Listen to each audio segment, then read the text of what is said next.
¿Qué es la cristología? Es la doctrina que estudia a la persona de Cristo. Vamos a ver como introducción una lectura de la siguiente manera.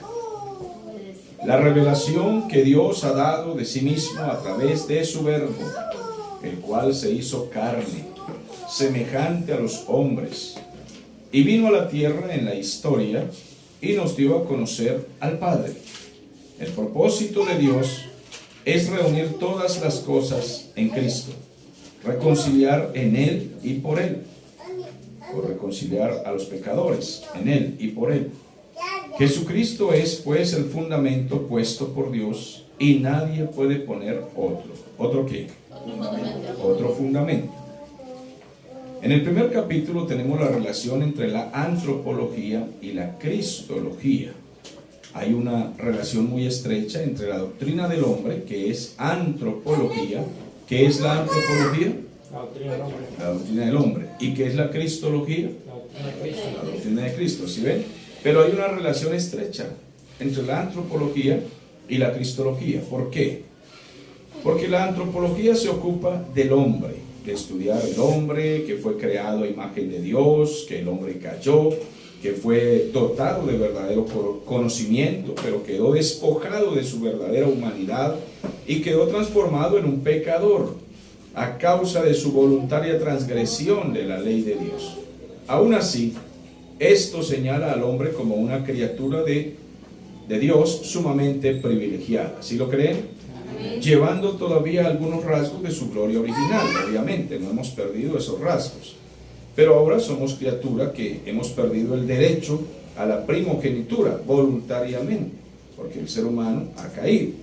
Su verdadera libertad, justicia, santidad originales se han perdido, dirigiéndose a una pecaminosidad marcada que acentúa la distancia que hay entre Dios y el hombre, distancia que equivale a un grito de auxilio. Entonces la cristología es la respuesta a ese grito, porque el hombre queda despojado de lo que él fue creado y ahora queda con un vacío en su alma. Y el hombre grita: auxilio, auxilio, auxilio, necesito ayuda. Aunque el hombre no lo sepa, el ser humano y la creación entera está pidiendo auxilio. Y el ser humano está pidiendo auxilio, aunque el hombre no lo sepa, no lo acepte y rechace voluntariamente a Dios. Desde adentro, desde su espíritu, él está pidiendo auxilio. La cristología es la respuesta a ese grito de auxilio. Entonces, nos relaciona con el trabajo objetivo de Dios en Cristo para cerrar la brecha y para suprimir la distancia que quedó entre Dios y el hombre. Propósito tipificado y profetizado en el Antiguo Testamento para redención del hombre. Cristo vino en la plenitud del tiempo, cuando Efesios capítulo 1 nos dice que cuando se cumplió todo el tiempo, la dispensación de los tiempos, cuando todas las profecías se cumplieron, Él llegó en el momento preciso para habitar entre los hombres y para hacer efectiva una reconciliación eterna. En segundo lugar, la naturaleza de Cristo. Veamos la confesión de fe de Westminster en 1647. Entonces, en su casa, ustedes van a usar un resaltador y van a subrayar confesión de fe de Westminster en 1647 y van a hacer una investigación de qué significa esa confesión de fe. Yo solo les voy a dar una pequeña luz para que ustedes puedan trabajar en su casa. Y en la próxima clase, que posiblemente dentro de 2 semanas, entonces unos 2 o 3, el que yo escoja de ustedes, 2 o 3, va a exponer qué estudió y los demás, como también estudiaron, van a probar si fue correcto lo que ellos dicen o no. ¿Vamos comprendiendo más o menos? Entonces subrayan qué significa eso. ¿Qué luz les doy? Bueno, esta es una época en que la iglesia estaba siendo reformada y ministros de Dios tuvieron que reunirse para saber qué eran doctrinas fundamentales, para estudiar eso. ¿Vamos comprendiendo? Entonces ustedes van a hacer una investigación de cómo ocurrió eso y por qué razón, ¿sí? Es una investigación, no es muy larga, muy extensa, eso se encuentra fácil. La siguiente definición de la naturaleza o la no naturaleza de la persona de Jesucristo, es decir, eso es una de las doctrinas fundamentales que ellos estudiaron. ¿Cuál? que el Hijo de Dios es la segunda persona de la Trinidad, siendo Dios verdadero y eterno, de una sustancia igual con el Padre. Cuando vino la consumación de los siglos, tomó sobre sí mismo la naturaleza del hombre, con todas las propiedades esenciales y flaquezas comunes que de ella proceden, o sea, de esa naturaleza, pero un hombre sin pecado, siendo concebido por el Espíritu Santo, un milagro, en el vientre de una virgen, la Virgen María, de su sustancia. Así que las dos naturalezas enteras, perfectas y distinguidas, la divina y la humana, fueron inseparablemente unidas en una persona, el Hijo de Dios, sin conversión, composición o confusión. Tal persona es verdadero Dios y es verdadero hombre, pero uno solo, una persona, Cristo, el único mediador entre Dios y los hombres. Capítulo 8 de la sección 2 de la Confesión de Fe de Westminster. La mejor forma de explicar la naturaleza de Cristo es dando a conocer y aplicando los títulos con hombres con los cuales es revelado en las Escrituras Sagradas. Entonces, en el tercer capítulo, ¿qué tenemos? Los nombres y los títulos. En primer lugar, ¿cuál aparece? Jesús. Proviene del griego Jesús, que significa Salvador, término equivalente al hebreo Yeshua, que significa lo mismo. Yeshua etimológicamente, ¿qué es etimología? Es la raíz de las palabras, de dónde proviene. Entonces, Yeshua significa Ye, que es de yo soy, que es Jehová, el nombre de Dios, y Shua, que es ayuda, liberación, salvación, lo cual quiere decir yo soy el Salvador o yo soy la salvación. Eso es Yeshua. En segundo lugar, Cristo, del griego Christos y del hebreo Mashiach, se lee Mesías. ¿Y qué significa en español? Ungido. Entonces, Cristo es lo mismo que Mesías y Cristo y Mesías es lo mismo que ungido. ¿Cómo se diría, Alejandra, míreme, en griego cómo se dice ungido? Pero míreme, ¿cómo se dice ungido en griego?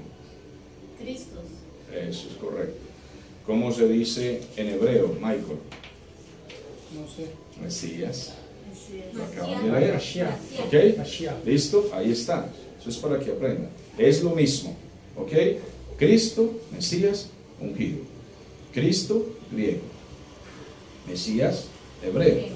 Y ungido, español. Bien. La palabra se deriva de la práctica de ungir con aceite, como símbolo de consagración divina al servicio. Es decir, se ungía en el Antiguo Testamento al sacerdote, a los profetas, a los reyes como jueces y oficiales.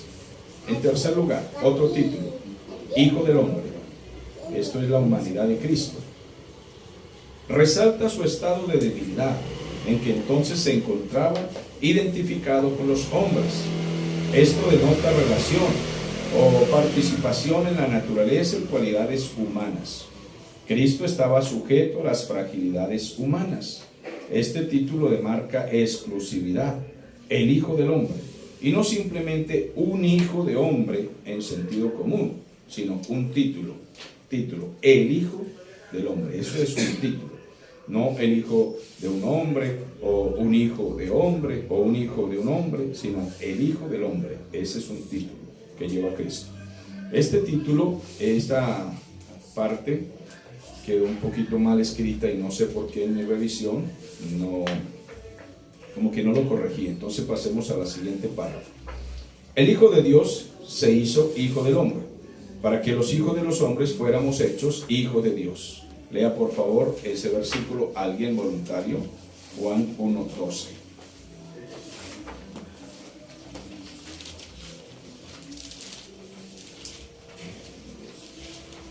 Tenemos la palabra en nombre del Padre, del Hijo y con la unción del Espíritu Santo. Amén.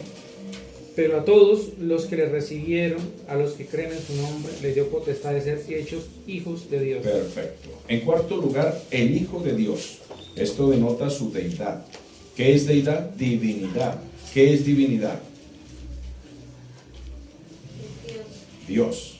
Entonces Jesús, Hijo de Dios, es Dios. Ok, es divino.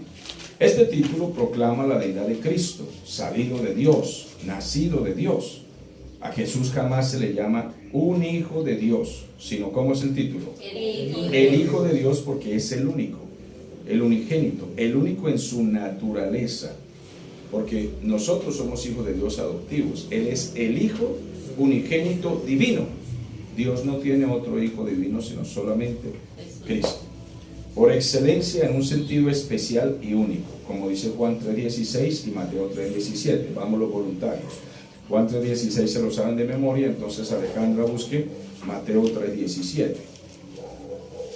¿Quién lo puede decir de memoria? Juan 3:16.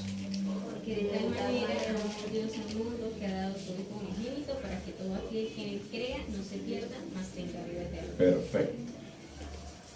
Mateo 3:17. Lea. Allá.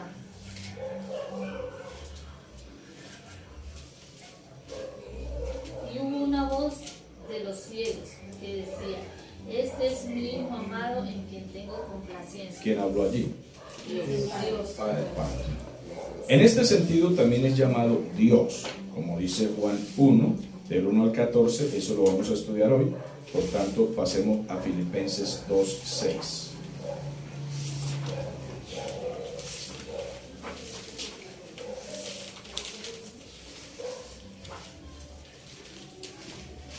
El cual, siendo en forma de Dios, no escatimó el ser igual a Dios como cosa a que aferrarse, Hasta el 7. sino que se despojó a sí mismo, tomando forma de siervo, hecho semejante a los hombres. Y como hay más pasajes bíblicos, entonces eso lo vamos a estudiar en la carrera que estudiemos esta materia. Bien, entonces, en este sentido es llamado Hijo de Dios. A, con conocimiento sobrenatural. B, con atributos divinos como omnisciencia, omnipotencia y todos los demás atributos que tiene Dios. En tercer lugar, actividades divinas. Perdón de pecado, levantar muertos, creador, presidir en el juicio. D, autoridad divina. Ahí aparecen versículos que en el camino vamos a leer. E, perfección divina. Lo vamos a comprobar. Bien, quinto. Señor, otro título, Señor, del griego, Kyrios, que expresa su soberanía y es el equivalente al hebreo que Adonai. En el Antiguo Testamento Adonai es Señor y en griego Señor es Kyrios. Esto implica derecho de autoridad sobre todas las cosas, es decir, él tiene el gobierno de todas las cosas. ¿Listo? En sexto lugar, hijo de David. Esto indica la línea de genealogía real, es decir, que él es un descendiente directo del rey David. Este título se relaciona en gran manera con el Mesías como rey de la descendencia de David. Amén.